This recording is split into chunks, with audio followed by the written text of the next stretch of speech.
మెట్లెక్కుతున్న కొద్దీ నందిని అండ్ తరుణ్ ఇద్దరిలో భయం మొదలైంది. టెన్షన్‌గా ఒక్కొక్క అడుగు పైకి పడుతుంటే ఇద్దరిలో కంగారు పెరిగిపోతుంది.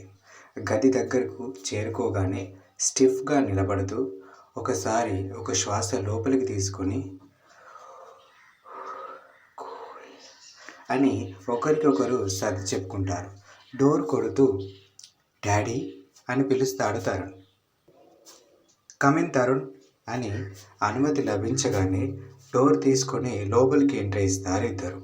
కొంచెం దూరాన కూర్చొని కిటికీ నుండి బయటకు చూస్తున్న ముఖేష్ రాయర్ని పిలుస్తూ గుడ్ మార్నింగ్ డాడీ అంటాడు తరుణ్ చాలా వినయంగా. వెనక్కి తిరుగుతాడు ముఖేష్ రాయర్. అతని ఫేస్లోని గంభీర భావం చూడగానే నందినికి నిజంగానే చిన్నగా భయం వేసింది. ఒక్క క్షణం ఆమె నోటి నుండి ఏ సౌండ్ బయటకు రాలేదు. అప్పుడు అర్థమైంది ఆమెకు, బయట కంపెనీలు ఆయనతో పోటీ పడడానికి ఎందుకు భయపడతారో. ఆయన వేసుకున్న సూట్ చూడడానికి నార్మల్ సూట్లా కనిపిస్తున్నా కానీ దాని కాస్ట్ అండ్ క్వాలిటీ గురించి నందిని చాలాసార్లు విన్నది. గుడ్ మార్నింగ్ నాని అని నవ్వుతూ కుర్చీలో నుండి లేస్తాడు ముఖేష్ రాయర్. నందిని వైపు వేలుతో చూపిస్తూ నేను చెప్పిన అమ్మాయి పేరు నందిని అనగానే చిన్నగా తేరుకున్న నందిని నమస్కారం పెడుతుంది. ముఖేష్ కొన్ని అడుగులు ముందుకు వచ్చి ఇద్దరూ ఒకసారి సరిగ్గా పక్కపక్కన నిలబడండి అంటాడు గంభీరమైన స్వరంతో. ఇద్దరూ దగ్గరకు జరుగుతారు. ఒకరి శ్వాసల వేడి ఒకరికి చాలా స్పష్టంగా తెలుస్తుంది. ఏ భావం లేకుండా బొమ్మలా నిలబడి ఉన్నారు. కొన్ని క్షణాలు ఇద్దరిని తదేకంగా చూసిన తర్వాత ఫైన్, మీ జోడీ బాగుంది అంటాడు.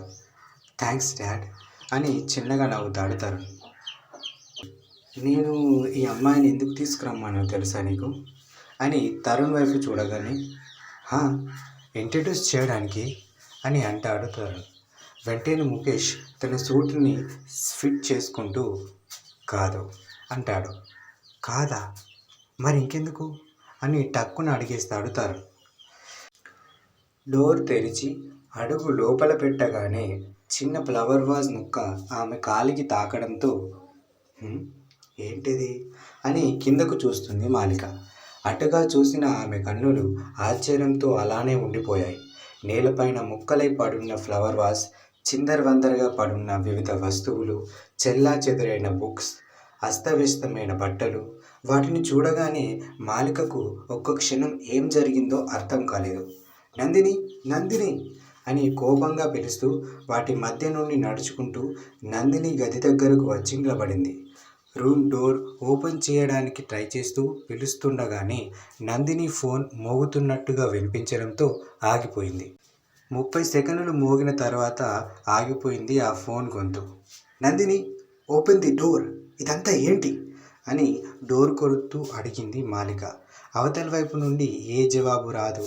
కానీ ఫోన్ మళ్ళీ మోగుతుంది. ఈసారి కూడా నందిని ఫోన్ లిఫ్ట్ చేయదు. అరే, ఫోన్ వస్తుంటే వినిపించడం లేదా? ముందు నువ్వు డోర్ ఓపెన్ చేయి. ఇదంతా ఎందుకు ఇలా చేసావు? ఈ బట్టలు వస్తువులు, వాట్ ది హెల్, నువ్వు ఫస్ట్ బయటకు రా అని అరుస్తుంది. ఈసారి నందిని కోపంగా డోర్ తెరుస్తూ ఏంటి చెప్పు అని గట్టిగానే అడుగుతుంది. ఇదంతా ఏంటి, ఇలా ఎవరు చేశారు అని మాలిక కొంచెం కూల్ అవ్వగానే నేనే చేశా, అయితే ఏంటి ఇప్పుడు అని అస్సలు తగ్గకుండా మాట్లాడుతుంది. కానీ ఎందుకు అని ఆశ్చర్యం మరియు అనుమానంగా అడుగుతుంది మాలిక. కోపంతో, బాధతో, చిరాకుతో, నింబిత అసహ్యంతో అని మళ్ళీ డోర్ క్లోజ్ చేస్తూ ఉండగానే మాలిక ఆ డోర్ని ఆపుతూ ఏం జరిగింది, ప్రాబ్లం ఏంటి అని గంభీరంగా అడుగుతుంది. వేలెత్తి మాలిక వైపే చూపిస్తూ ప్రాబ్లం నువ్వే. నువ్వు చేసిన ఆ తప్పు ఎన్ని రోజులు నేను పెంచుకున్న ఆశలను గంగలో కలిపింది. నేను కోరుకున్న వ్యక్తికి, నేను కావాలనుకున్న జీవితానికి నన్ను దూరం చేసింది అంటున్న నందిని కన్నుల్లో కోపంతో పాటు బాధ కూడా కొట్టొచ్చినట్టుగా కనిపిస్తుంది. కానీ మాలిక మాత్రం అయోమయంగా ఏంటి నువ్వు అనేది, నాకేం అర్థం కావట్లేదు అంటుంది. అర్థం కాదు, నీకు ఏది అర్థం కాదు. ఛీ నా బ్రతుకు! ఇక్కడ నీకు అర్థం కాదు, అక్కడ అర్థమైన వాళ్ళకు నేను అవసరం లేదు అని ముఖం మీదనే డోర్ క్లోజ్ చేస్తుంది నందిని. అసలు ఒకసారి నా మాట అంటూ ఆమెను ఆపడానికి ట్రై చేస్తుంది మాలిక. కానీ ఆమె అస్సలు వినదు. చాలాసేపు డోర్ కొడుతూ పిలుస్తుంది కానీ జవాబు మాత్రం ఏమీ రాదు. ఇక చేసేదేమీ లేక ఇంటిని క్లీన్ చేసే పనిని ముందు వేసుకుంటుంది మాలిక. కానీ ఇప్పటికీ ఆమె మనసు జరిగిన విషయం ఏంటో తెలుసుకోవాలని పరిపరి విధాలుగా ఆలోచించసాగింది. తరుణ్ రాలేదా అని డైనింగ్ టేబుల్ ముందు కూర్చుంటూ అడిగాడు ముఖేష్. సుమావి గారు లేదు, పొద్దున్నుంచి వాడు తన రూమ్ నుండి బయటికే రాలేదు అని జవాబిస్తుంది. మార్నింగ్ నుండి బయటకు రాకపోతే నువ్వేం చేస్తున్నావు? సముదాయించి మనసు మార్చాలని తెలీదా అని సుమావి మీద కసుమంటాడు ముఖేష్. ఈసారి ఆమె కూడా వెనక్కి తగ్గకుండా, చేసిందంతా మీరు చేసి నన్ను వెళ్ళి బుజ్జగించమంటున్నారా? నేను వెళ్ళను, కావాలంటే మీరే వెళ్ళండి, ఏం చెప్పి తీసుకొస్తారో నేను చూస్తా అని అక్కడే కూర్చుంటుంది. కోపంగా లేచి అక్కడి నుండి తరుణ్ గది వైపు నడవడం స్టార్ట్ చేస్తాడు ముఖేష్. మెల్లమెల్లగా ఆయన కన్నుల ముందు పొద్దున జరిగిన సంఘటన కదలడం మొదలైంది.